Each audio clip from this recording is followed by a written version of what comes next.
game. Tinker, tailor, soldier, spy. We love to put spies in the spotlight in pop culture, but in reality, espionage is practiced in the shadows. So what do we know about how spying actually works?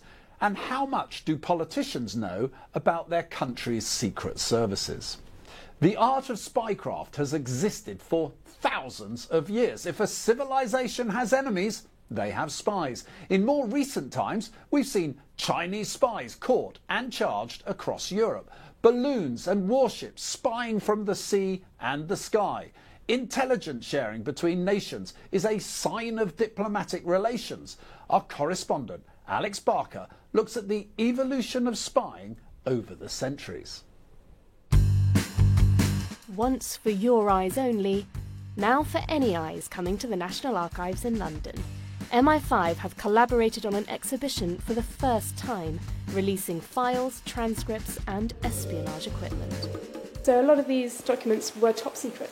That's right, yes. Mark Dunton is the exhibition's curator. Well, this is a wireless transmitter, and it was found buried in the garden of a couple who called themselves the Krogers. Their bungalow, which looks so innocent, was stuffed full of espionage equipment, and it was used to send flash transmissions to Moscow.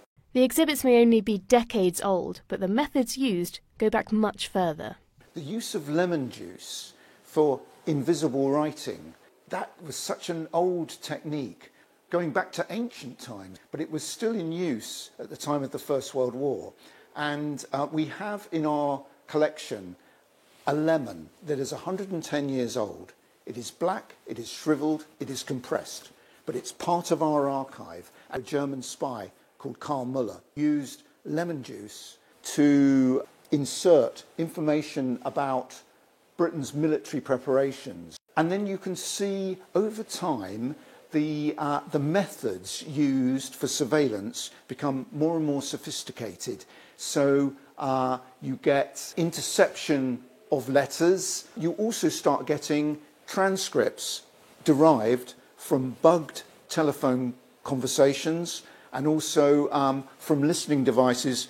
This is the first camera that MI5 bought back in 1910. It was pretty cutting edge at the time, it can fit in your pocket, but just think how much the game has changed over the last 100 years. Nowadays, anyone can go online and pick up a camera that fits inside a pen, for example. Other modern spycraft has appeared in recent headlines.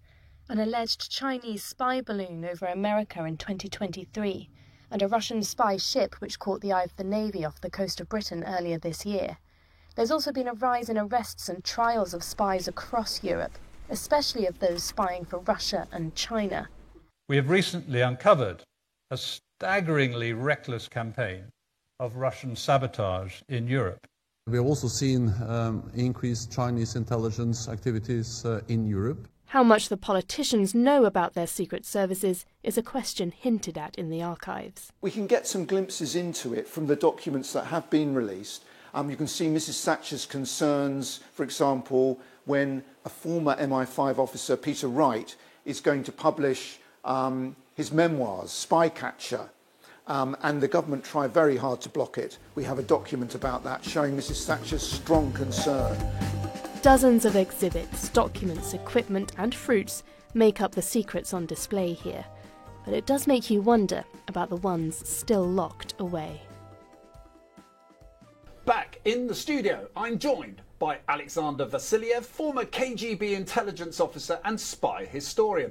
Bob Seeley, former Conservative MP turned security academic who also served in the Army's Intelligence Corps. And Nigel West, espionage expert whose investigations have unmasked spies in our midst and also a former Conservative MP. Welcome to Westminster Watch, all of you. Thanks for joining me.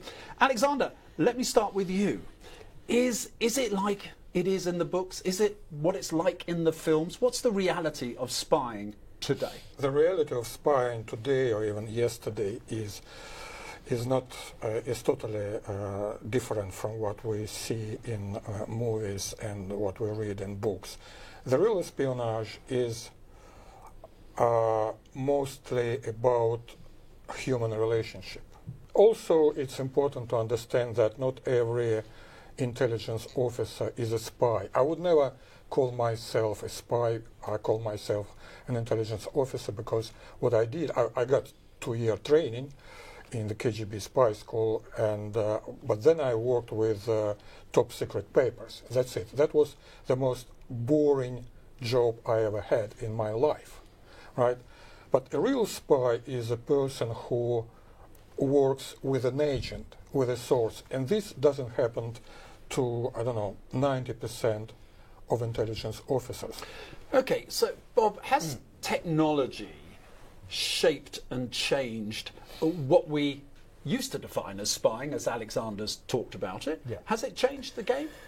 I think it has, and I think it also depends on how you term what spying is and what espionage is, and what the work, for example, of the KGB was back in the Soviet Union. So Alexander talks about a very sort of narrow area of that spying, justifiably, because it's the sort of the ideas behind it and the research that goes on. If you look at people like General Kalugin, they will say that a lot of... General Kalugin being? An old KGB, sorry, it's KGB Soviet general. He will say that a lot of the KGB's work was something called active measures, disinformation, smear campaigns against the West, putting out false stories about the West through sort of global developing world media. Nowadays, you could argue that the whole field of espionage has become wider still, if it is about attacking the West in a broader sense. And I think for me, I've been researching a book on the subject, and one of the arguments I make is that Putin, in Russia's new way of war, this integrated way of war, it has combined traditional ideas of war with this way of war that the KGB had in the 20th century of spies and disinformation, but also support for terrorism, support for paramilitary groups, assassinations as well, economic corruption through oligarchs and proxies as well. So it's that wider field of non-military conflict is very broad. How much of that you include in the terminology spying is another matter. Nigel, I mean, that sounded like an onerous and serious number of threats outlined there. What do you think are the main threats of espionage, whether it's defined like Alexander did it or more like Bob, to the UK? Well, I suppose the threat is divided into the actual immediate threat, so that is influence operations conducted by our adversaries. And then the second area is collection of intelligence data electronically on people. Why is it? And it's an easy question to answer. Why is it that everybody over the age of 12 carries a device with them that carries their most secret information, their passwords, their access to their banks, their credit cards, all their information, including photographs and documents? And that is data that can be collected by the authorities with or without a warrant in many occasions. Now, it's interesting. I'll come to you on this, Bob, if I may, and then Alexander for your take. What Nigel's just talked about there, carrying your mobile phone, all this data around, how does Westminster deal with the threat of spying? I remember if you went into number 10, what really happened was you had to hand your phone over so that apparently no one from Moscow or Beijing could listen to you. But how exposed, in your opinion, is Westminster to the threats we've been talking about? I think if you're a determined spy working for an adversary country, I think it is pretty easy. And I think Westminster is exposed, and I think it's exposed through human intelligence of the kind that Alexander was talking about, but increasingly cyber. If you look at Russian and Chinese cyber operations against this country, and indeed the United States, and indeed Ukraine, they are extensive and deep, and are a massive, massive threat. So if one's looking at just Nigel talking about phones, I mean, that is the tip of the iceberg. You look at what Russia did with the SolarWinds leak, or the SolarWinds break-in in 2019. SolarWinds was a software that many networks, tens of thousands of networks throughout the world use. And the GRU, so Russian military intelligence, rewrote 2,000 lines of code, put it in a software update, and that software update was then sent out by this US company, and it was downloaded. And the Russians had access to 9 US departments and agencies for months before the malware was spotted on the phone. I mean, that's huge, Alexander, but just for a moment, let's stick to Westminster. Is it worth your ex-colleagues in Russia spending any time going after MPs or researchers? No, I don't think so. I think it's just a waste of time. Intelligence organizations spy because they can, because this is their job. It doesn't necessarily mean that they are getting important, significant results. You're an officer posted to, let's say, to the KGB station in London. You have to do something, right? You have to justify your salary. So they try to penetrate anything they can penetrate, but I wouldn't say it's a big threat to Britain if Westminster is penetrated. So what are the threats that the Russians would be focusing on now? No, frankly, I don't want to be aggressive to anyone, but I think the biggest threat to Britain is Britain itself. Why is that? It's British political class, especially people who run Britain's foreign policy without any strategy, any plan. But Bob here was talking about active measures and all kinds of operations, but no spying organization, no intelligence service can come up with something so damaging to the British society as the grooming gangs scandal. Alexander's got a good point. I mean, when it comes to Putin's Russia, what they do is they play on vulnerabilities, and in their information and disinformation campaigns, they will play and manipulate vulnerabilities in our society. And that's what they will do. They will find fault lines, and they will, through bots and other things, expose them. But those fault lines are already there. So the defence, and you could say this with Britain, you could say it even more so with Ukraine, the defence against Russia is not only the physical defence, but it also is also the defence against attacks on our society via the internet, via bots, via misinformation, to make sure that actually we have a strong and healthy society. So what Alexander says is important. I would just add that actually I do think it's worth, for Putin, it's worth co-opting people in Westminster, if only that when they get found out, it creates a storm in the media, and Putin can say this is evidence that we are in conflict with the West, this is evidence that the FSB or the SVR or the GRU are doing their job, etc. So even when these things are fairly irrelevant, actually just the fact that they're doing it, it brings back the idea of the Cold War and the KGB and the good old days of the Soviet Union. Many people in Britain, Nigel, think we have the most porous, the most open borders possible. High immigration, legal and illegal. Isn't that a gift to countries like China, Russia, Iran? It could be if they use those particular routes, but they don't have to. I mean, we are wide open. Espionage was not illegal in this country until 18 months ago. Official Secrets Act, of course, passing classified information. The Official Secrets Act has been around for a long time. So yes, but the act, there was never any offence of espionage itself. So the passing of classified information was a criminal offence, but not even acts preparatory to espionage. We now have more Russian spies in our jails than at any time ever in our history. What are they doing in our jails, these Russian spies?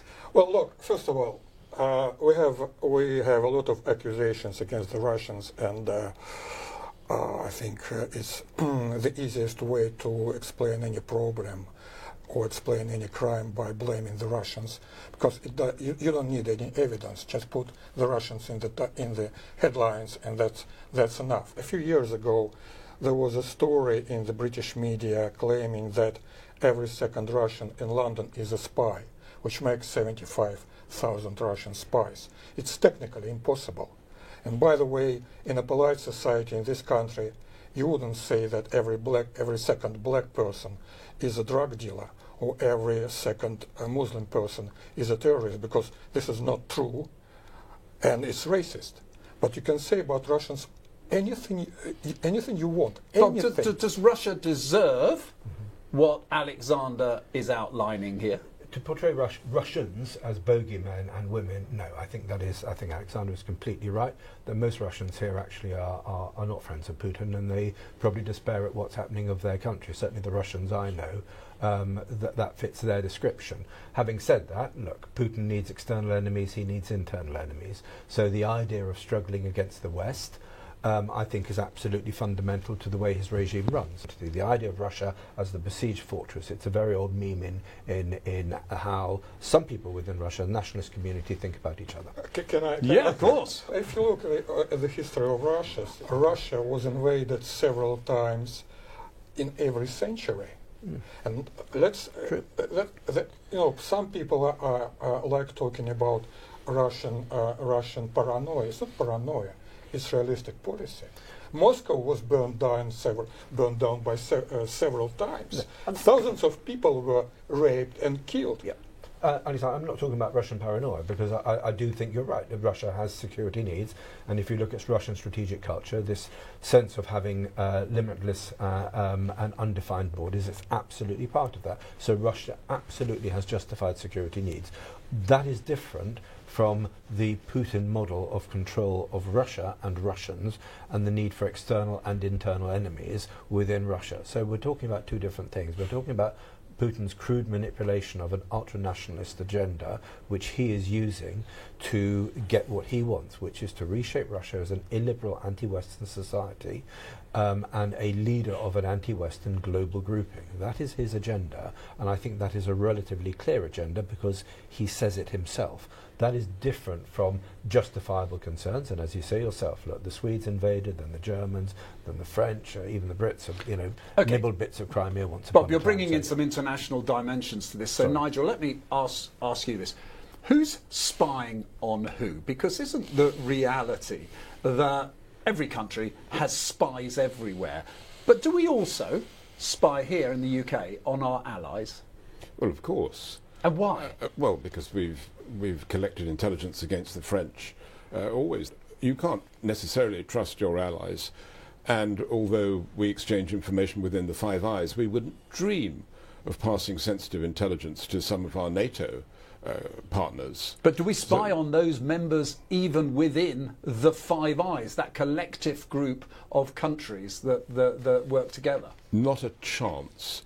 And if you were to go to Thames House, you would hear American accents. If you would go to GCHQ's listening station in Agios Nikolaos in Cyprus, you would hear American accents.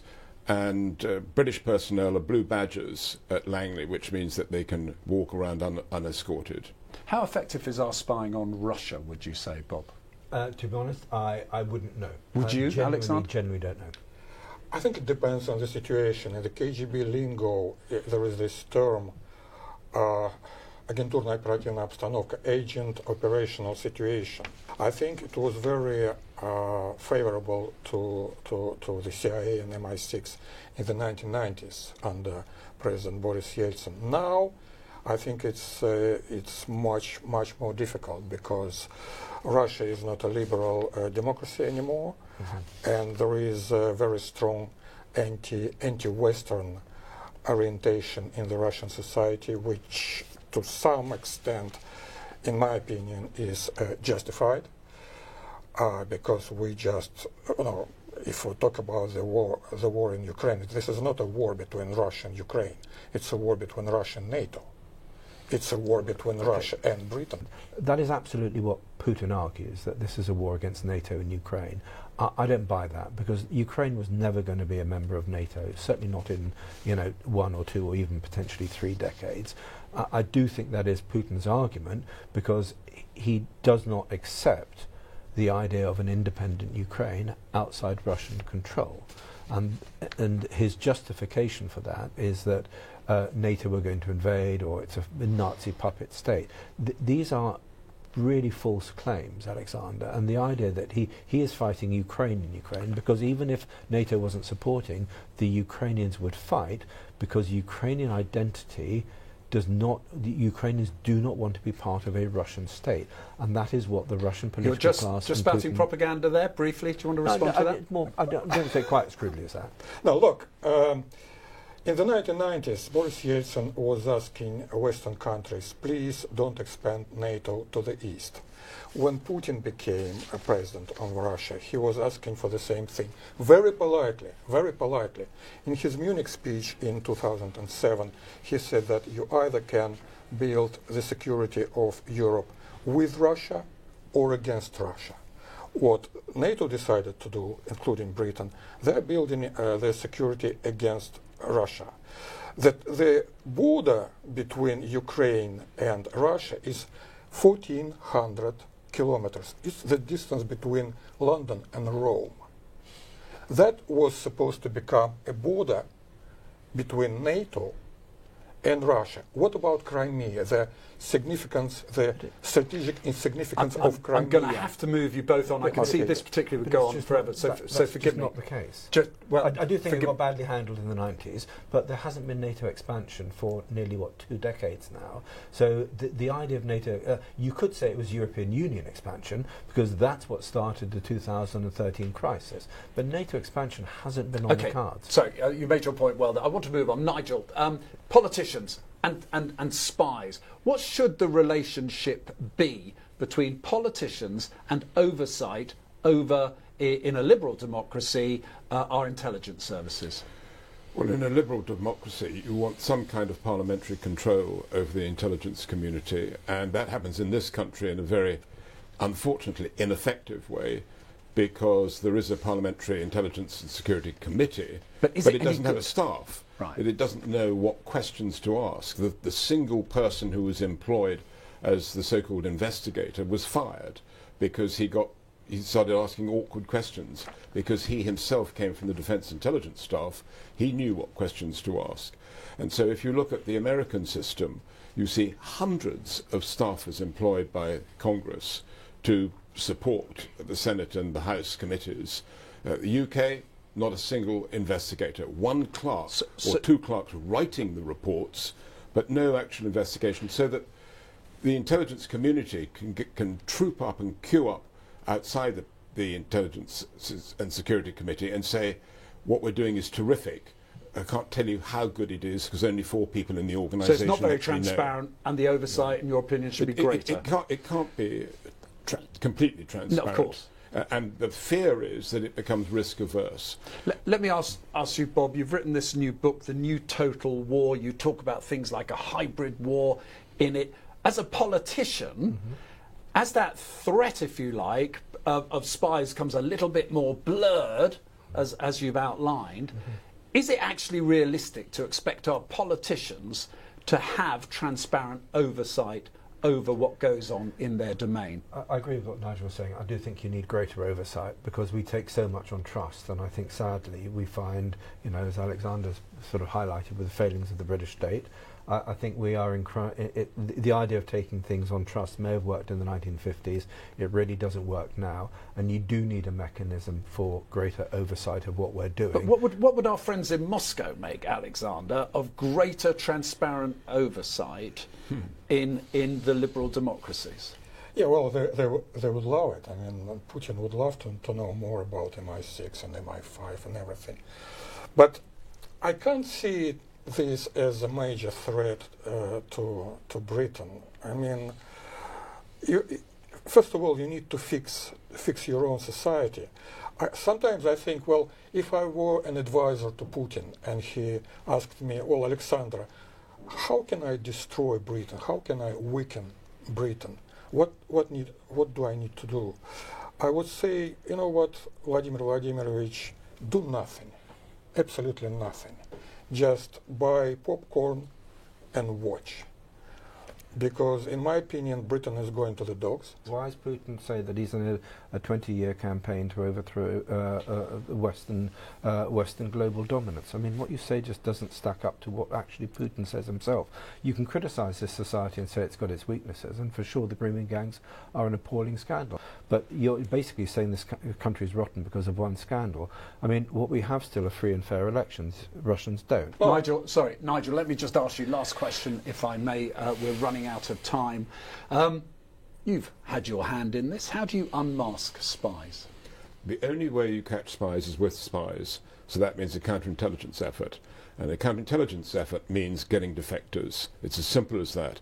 You need to put an advertisement in a Moscow newspaper saying £1 million straight away to a defector. And a well-placed defector will arrive in this country. There'll be small, orderly queues outside consulates and embassies around the world, and that will provide the kind of information that breaks up networks. No amount of vigilance of colleagues catches spies. It's spies who catch spies, and you've got to be aggressive, and you've got to take the argument to the SVR and the FSB. Alexander, Bob, Nigel, thanks very much for joining us here on the sofa of Westminster Watch, and thanks again to my guests for joining me, and don't forget to connect with us on X and Westminster TRT. But for now, from me and all the team here, goodbye and thank you for watching.